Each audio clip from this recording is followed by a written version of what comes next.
이번 강좌에서는 첫 번째 챕터 정보 문화라고 하는 챕터였죠.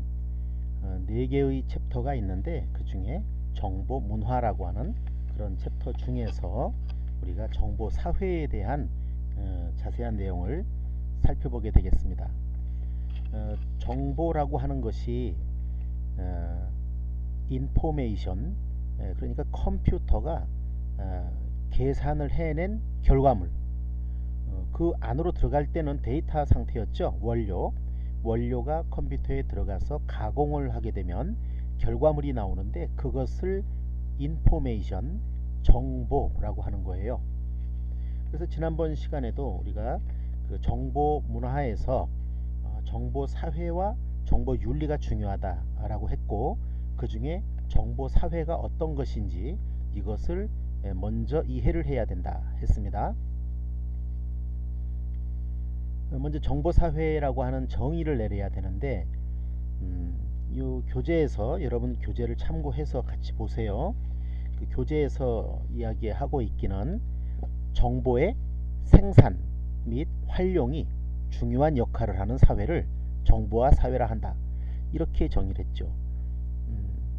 그러니까 정보화 사회라고 하는 것이 정보의 생산과 활용이 중요한 역할을 하는 사회. 그런데 이렇게만 놓고 보면 정의만 가지고는 이해하기가 쉽지 않아요. 그래서 다른 예를 들겠습니다. 정보화 사회라고 하지만 그 이전 사회, 즉 정보화 사회가 아직 아닌 사회는 어떤 사회인가 하는 거죠.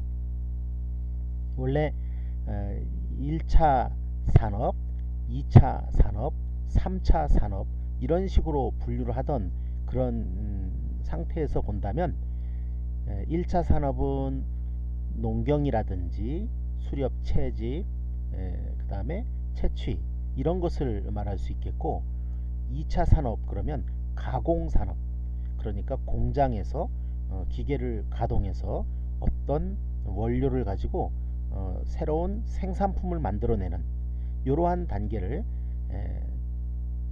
산업사회, 공업사회도 마찬가지죠. 그런 사회라고 할 수 있어요.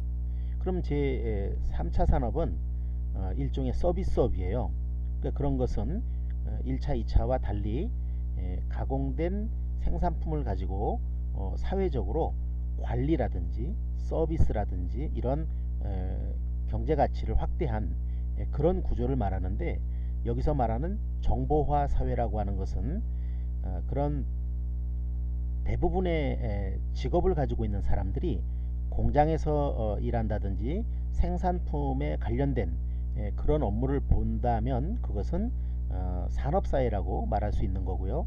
대부분의 구성원이 농사를 짓는다든지 유목, 또는 바다에서 채취를 한다든지 어업을 한다든지 또는 광산, 이런 데에서 이 경제활동을 하게 된다면 그것은 1차 산업사회라고 말할 수 있는 거예요. 그러면 우리와 같은 이런 현재의 상태, 대부분의 직업을 가지고 있는 사람들이 컴퓨터를 활용해서 업무를 보고 그리고 확대 재생산해내는 그러한 사회, 그러니까 정보를 생산하고 그 생산된 정보를 활용해서 어떤 그 산업화에 관련된 그런 그 직업 관련 업무를 보는 이러한 사회를 정보화 사회라 한다.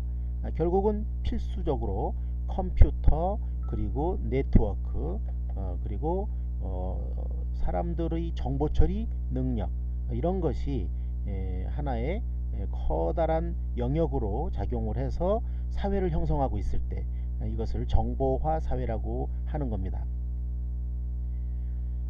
우리나라 같은 경우에는 대부분의 직장 생활을 하는 사람들이 컴퓨터를 활용한 그러한 사회 속에 들어와 있죠.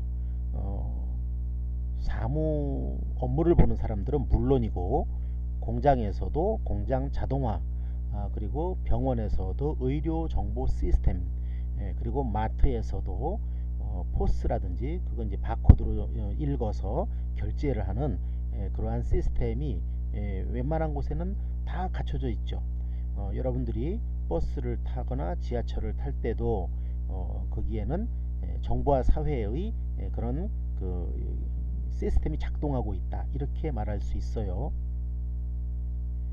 그래서 우리나라를 정보화 사회에 진입한 그런 사회라고 말할 수 있는데, 아직은 산업화 사회에 머물러 있는 또는 산업화 사회인 그러한 국가도 많이 있고요. 아직도 농업국가 형태를 띠는 그런 나라들도 있습니다. 그래서 우리는 이미 정보화 사회에 진입을 했기 때문에 정보화 사회를 제대로 이해를 하고 활용을 해야 되겠다. 그래야 경쟁력이 있다, 이렇게 볼 수 있습니다. 그래서 여기서 지금 첫 번째로 정보의 생산과 활용이 중요한 역할을 하는 사회, 이렇게 얘기를 했고요. 그 다음에 정보의 습득, 처리, 저장, 전달 등을 컴퓨터와 통신 기술을 이용하여 다루는 그런 것을 정보과학기술이라 한다, 이렇게 나눌 수 있습니다. 그러니까 정보과학기술을 이해를 해야 되겠죠. 그래야 정보화 사회를 제대로 운영할 수 있게 되는 거예요. 그럼 정보과학기술에는 어떤 것이 있는가? 바로 앞에서 얘기한 것처럼 정보의 습득, 어떻게 습득합니까? 뭐 물리적인 그런 장치로부터 센서가 정보를 확인해서 또는 입수를 해서 그것을 전달 장치를 통해서 컴퓨터에게 넣어주고, 컴퓨터는 그 모여든 그러한 데이터를 처리해서 정해진 어떤 다른 결과물을 만들어내야 되는 그런 상황을 진행하겠죠. 그래서 정보의 습득, 이건 센서에 의하거나 사람들의 입력 작업에 의하거나 여러 형태로 정보를 습득하게 됩니다. 그 다음에 처리는 당연히 컴퓨터로 활용하겠죠. 그래서 컴퓨터에 들어있는 프로그램에 의해서, 어플리케이션 프로그램에 의해서 처리가 이루어지게 되고요. 거기서 나온 결과가 있겠죠. 그 결과를 바로 화면으로 보여준다고 하더라도 화면은 소프트 카피라고 해서 잠시 있으면 없어져 버릴 그런 장면 아닙니까? 그러니까 하나의 장면이 있으면 다음번 장면이 등장했을 때 먼저 있던 장면은 지워지는 거잖아요. 시간에 의해서 흘러가는 그런 방식이기 때문에, 그러므로 습득 처리된 그러한 정보를 어딘가에 저장을 해놔야 돼요.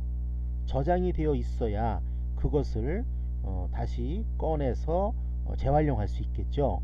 그래서 습득한 정보를, 데이터를 처리해서 정보를 생산하고 그 정보를 저장하고, 그 저장된 걸 다시 꺼내서 재입력을 하거나 또는 다른 곳으로 전달을 해주거나, 바로 이제 이런 과정 속에서 각종 도구나 또는 뭐 하드웨어, 기계, 그리고 네트워크 시스템, 이런 것들이 활용되게 됩니다. 그런 것은 모두 정보과학기술에 의해서 운영되고 만들어지는 그런 분야라고 할 수 있겠죠.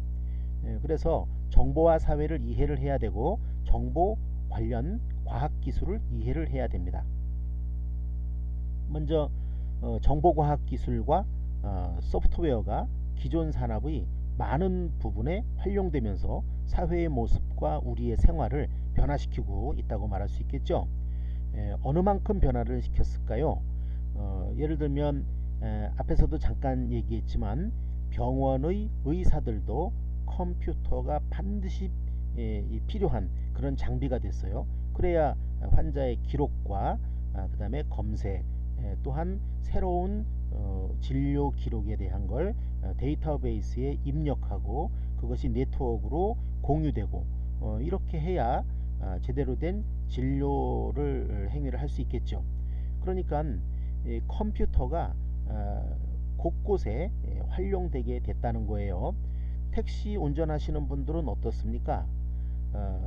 뭐 특정 회사 이름이긴 하지만, 그 브랜드이긴 하지만, 예를 들어 볼게요. 카카오 택시. 그러면 카카오 택시를 운영하는, 그 카카오 택시에 가입을 해서 카카오 택시 시스템을 사용하는 그러한 이 기사분들이 많아졌죠.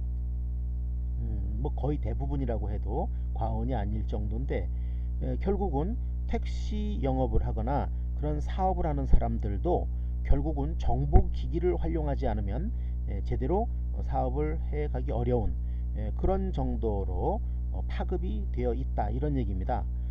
그렇기 때문에 우리는 정보과학기술이 그것과 소프트웨어가 기존에 있던 산업의 많은 부분에 투입이 되고 활용되면서 사회의 전반적인 모습이 바뀌고, 그래서 우리의 생활 패턴이 변화가 되고 있다라는 거예요.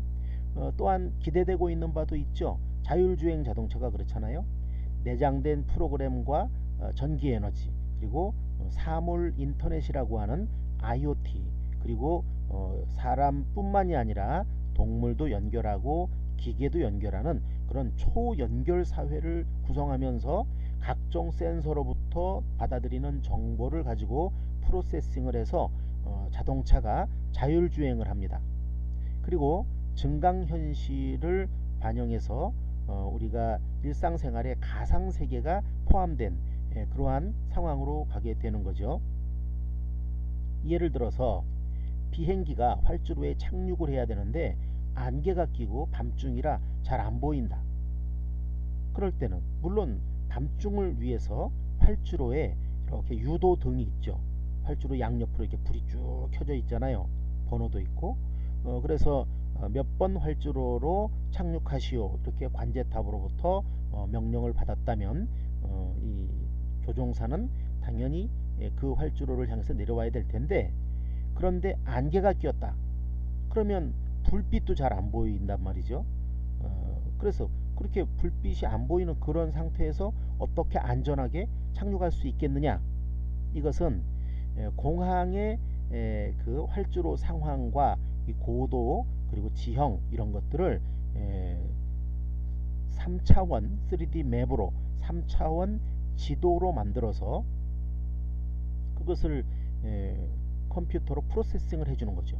그러면 비행기의 좌표와 비행기의 고도, 그리고 비행기의 속도, 이런 것들을 계산을 해서 컴퓨터가 구현해주고 있는 3D 장면이 증강현실로 실제의 활주로 상황과 겹쳐서 같이 가상으로 활주로가 보이게 되는 거죠. 물론 실제는 안개 속에 가려서 잘 안 보이지만, 시야가 정확하지 않지만, 그것을 증강현실 기술을 이용해서 아주 깨끗한 활주로의 장면을 그대로 실감나게 보여줄 수 있는 이런 기술이 적용되고 있어요.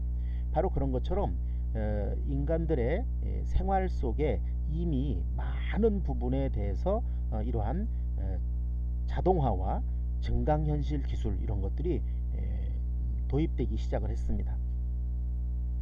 이제 이것이 정보화 사회를 점점 더 깊이 있게 만들어가는 그런 상황이 되겠습니다. 여러분들은 그렇다면 정보과학 기술의 발달로 인해서 미래 사회에는 어떠한 변화가 일어날까? 이런 것을 생각해 볼 수 있겠죠. 물론 교재에도 힌트가 나와 있고요. 여러분들이 각종 자료를 찾아보거나 또는 인터넷 검색을 통해서도 충분히 현재의 정보과학 기술과 이것의 미래형 발달로 인해서 미래 사회는 어떤 변화가 일어날까, 잠시 전에 위에서 예를 들어본 자율주행 자동차, 이런 것도 그런 변화의 하나입니다. 기타 이거 말고도 많은 영역에서 변화가 일어나게 될 거예요. 그래서 이런 것을 예측을 해 보는 것도 정보화 사회를 이해하는데 큰 도움이 될 겁니다.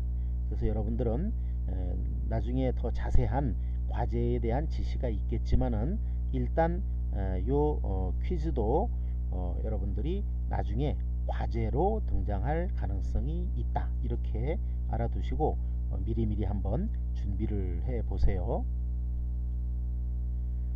여기서는 정보사회와 정보과학에 대한 그런 내용을 좀 더 깊이 있게 살펴볼 건데, 정보사회에서 정보과학과 과학지식과 기술, 이것이 어떻게 적용되는지 살펴볼 겁니다.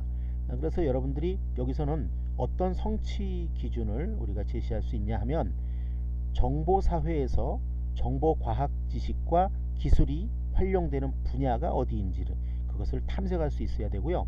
정보과학의 발달이 정보사회에 미치는 영향력을 파악할 수 있게 됩니다. 그리고 정보과학이 다른 학문과 융합되어 발전된 그런 사례를 설명할 수 있게 될 거예요. 그렇다면 정보과학에는 어떤 이론 분야가 있겠는가 이건데요. 먼저 자료라고 하는 것, 데이터죠. 데이터. 그 데이터가 어떤 형태로 어떤 구조로 저장되어 있고 준비되어 있는지 그것이 형태가 모두 다릅니다. 간단하게 예를 들면 이미지 파일도 데이터 형태가 다르고 사운드, 소리 값도 다르겠죠. 문자로 된 것도 또한 다르겠죠. 또는 뭐 각종 논리 값도 있어요. 그래서 자료의 형태나 구조가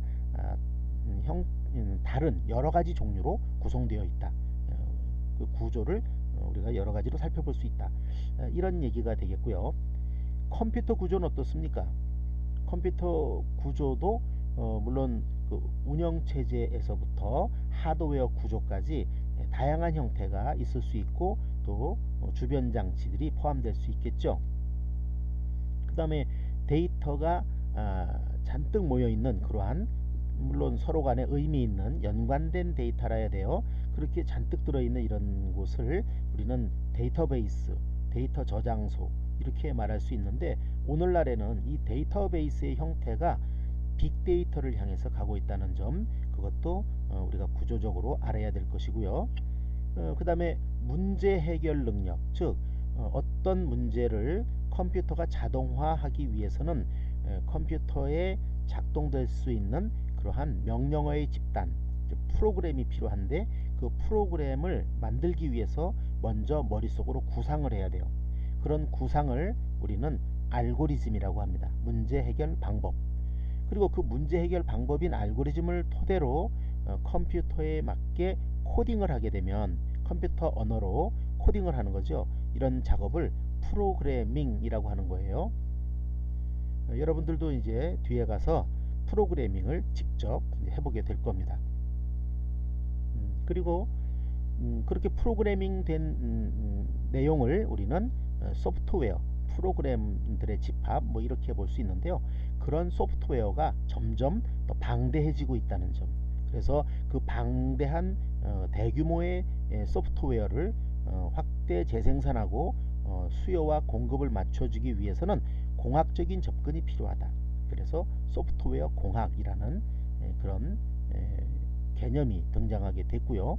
그리고 이 모든 것은 초연결 사회, 즉 연결이 되어 있어야 공유를 할 수 있게 되겠죠. 그렇게 공유하기 위한 그런 방법론으로 등장한 것이 데이터 통신입니다. 그러니까 사람들끼리 하는 그런 통신이나 음성 통신 이런 영역이 아니고 중간에 컴퓨터가 개입된 그러한 통신 이런 것들을 우리는 데이터 통신 또는 뭐 정보 통신 이렇게 용어를 붙입니다. 물론 이제 이렇게 데이터 통신을 하는 데 있어서는 통신망을 형성해야 되고요. 그 망을 따라서 데이터가 흘러다녀야 되겠죠.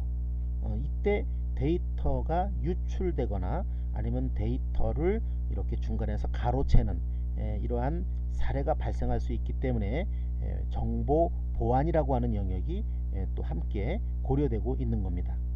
자, 그런 것처럼 우리는 정보 사회와 정보 과학에 대해서 조금 더 자료를 깊이 있게 살펴봐야 되는데요. 우선은 시간이 1부, 2부로 나눠야 되기 때문에 정보 과학의 이론 분야는 잠시 다음 파일에서 설명하도록 하겠습니다.